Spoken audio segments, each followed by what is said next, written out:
әкесіне қарап қызын алған дұрыс болады. Бізде мынандай түсінік бар, мамасы пысық болса, қызы да сондай болады. Жоқ, қате сөз. Мамасы пысықтардың қызы пысық болмауы мүмкін.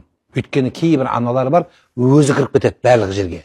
Қызын еркелете береді, ой, менің қызым мая дос. Мысалы, оны жиі көріңіз. Оны қайдан көресіз? Келініңізден көре аласыз.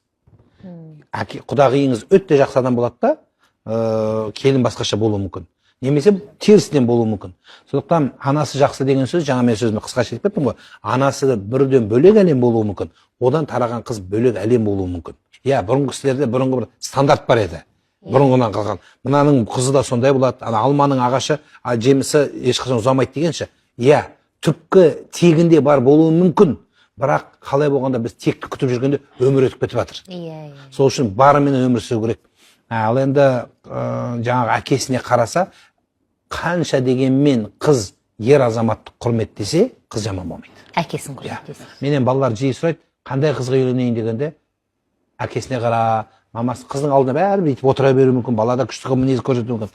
Бірақ түбінде бір көрінеді ғой, өмір барысында көрінеді.